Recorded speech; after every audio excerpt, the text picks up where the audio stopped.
नमस्कार मित्रांनो, स्वागत आहे तुमच्या आपल्या क्रिएटिव्ह शेफवर. मित्रांनो, तुम्ही तर वडापाव खाल्ला असाल, तसंच मुंबई वडापाव वगैरे फेमस वडापाव खाल्ले असतील, पण तुम्ही क्रिस्पी चीज वडापाव खाल्लाय का? तर चला, तर ही रेसिपी आज आपण बनवणार क्रिस्पी चीज वडापाव. तर रेसिपी सोपी आहे, तुम्ही स्किप करू नका, पूर्ण रेसिपी पहा आणि तुम्ही नक्कीच घरी ट्राय करा. तर पुढच्या 4-5 मिनिटात आपण ही रेसिपी बनवूया. तर सर्वात पहिल्यांदा आपण जे आपल्याला वडापाव बनवण्यासाठी जे साहित्य लागणार आहोत ते आपण सर्व सेट करून घेतले. त्यानंतर आपण बनवणार आहोत वडाचा मसाला.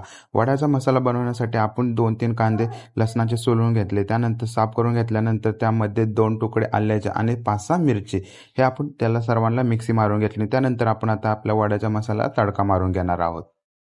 पॅन गरम झाला की त्यामध्ये आपण 2 ते 3 चम्मच ऑइल घालणार आहोत. ऑइल घातल्यानंतर त्यामध्ये आपण तडका मारून घेणार. तडक्यासाठी आपण घालणार आहोत मोहरी, जिरे आणि कढीपत्ता. ऑइल गरम झालं की त्यामध्ये आपण हे सर्व मोहरी, जिरे आणि कढीपत्ता घालणार आहोत. त्यानंतर हिंग घालणार आहोत अर्धा चमचा. हिंग घातल्यानंतर त्यामध्ये आपण हळदी अर्धा चमचा घालणार आहोत. हे सर्व व्यवस्थित सौते करून घ्यायचं आहे आणि मिक्स करून घ्यायचं आहे. व्यवस्थित मिक्स झाल्यानंतर आपण जो आपला वड्याचा मसाला बनवला होता जो बटाट्याचा, तो आपण घालणार आहोत आणि व्यवस्थित ह्या स्लो फ्लेमवर व्यवस्थित मिक्स करून घेणार आहोत.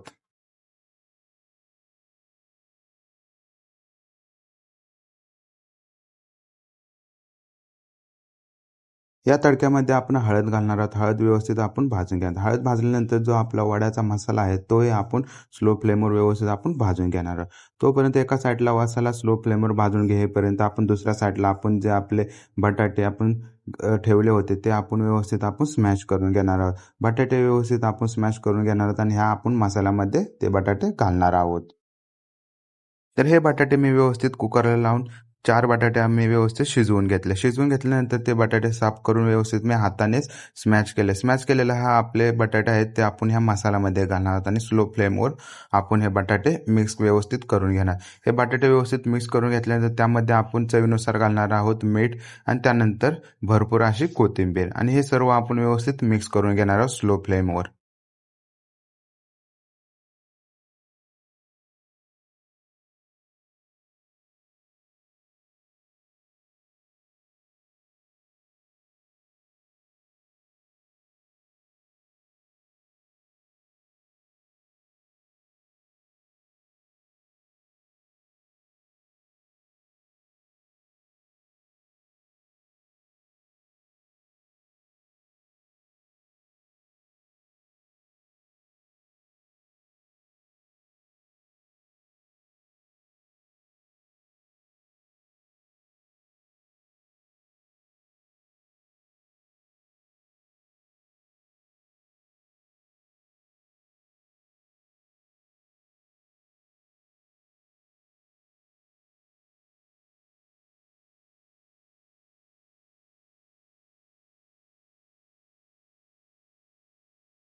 चवीनुसार मीठ आणि भरपूर अशी कोथिंबीर घालून स्लो फ्लेमवर हा मसाला आपण व्यवस्थित मिक्स करून घेणार आहोत.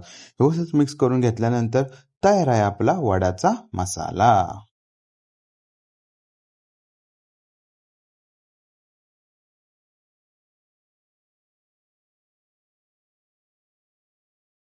वड्याचा मसाला आपला तयार झालेला आहे. तर आपण आता एक स्टेप पुढे जाऊन आपण बनवणार आहोत बॅटर.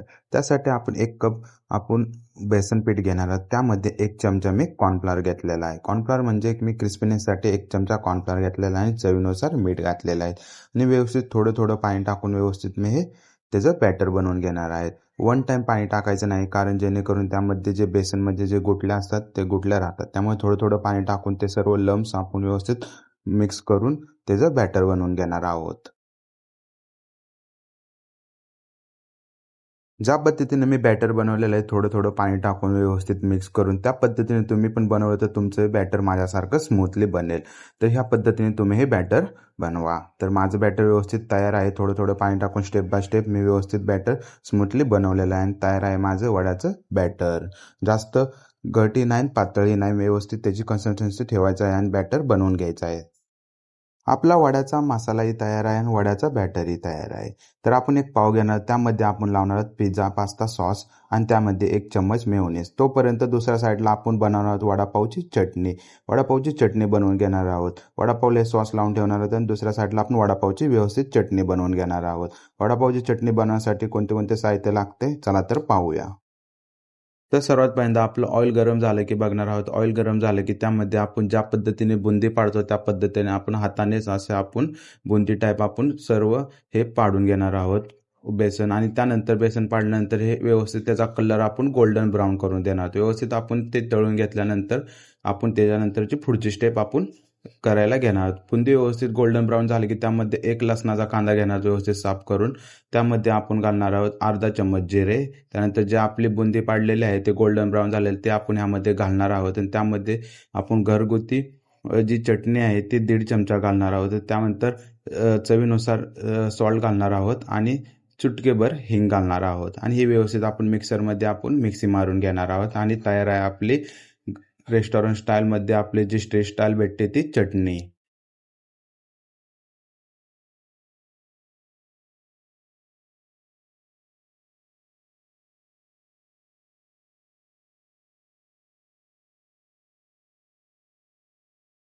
तर मित्रांनो तयार आहे आपली वडापावची चटणी. तर मित्रांनो आता आपण बनवून घेणार वडापाव. तर आपला जो वडाचा मसाला आहे तो आपण पावामध्ये व्यवस्थित लावून घेणार आहोत, व्यवस्थित सेट करून घेणार आहोत. त्यानंतर त्यामध्ये आपण जो आपली वडापावची चटणी आहे ती आपण त्यामध्ये घालणार आहोत. आणि त्यानंतर आपण वरून घालणार आहोत चीज स्लाइस. व्यवस्थित चीज स्लाइस सेट करून घेणार आहोत. आणि त्यानंतर आपण जे आपलं बेसन आहे त्यामध्ये आपण हा पूर्ण पाव असा आपण कोट करून घेणार आहोत बेसनने. त्यानंतर आपलं जे ब्रेड क्रम आहेत त्यामध्ये आपण ते मिक्स करून आपण व्यवस्थित ब्रेड क्रम लावून घेणार आहोत वरून.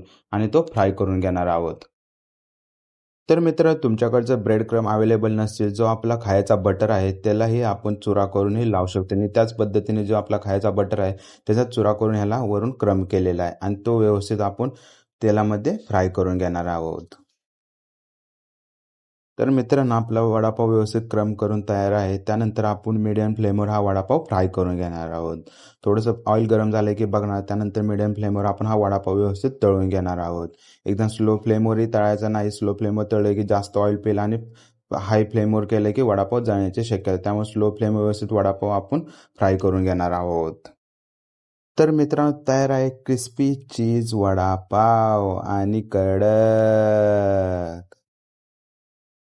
तर मित्रांनो व्हिडिओ आवडला असेल तर लाईक, शेअर, कमेंट, सबस्क्राईब करायला विसरू नका. जर व्हिडिओतील कोणती तुम्हाला स्टेप समजली नसेल तर डिस्क्रिप्शन बॉक्समध्ये मी पूर्ण रेसिपी दिली आहे, तिथे स्टेप बाय स्टेप तुम्ही फॉलो करू शकता. तर धन्यवाद मित्रांनो, भेटूया पुढच्या व्हिडिओमध्ये.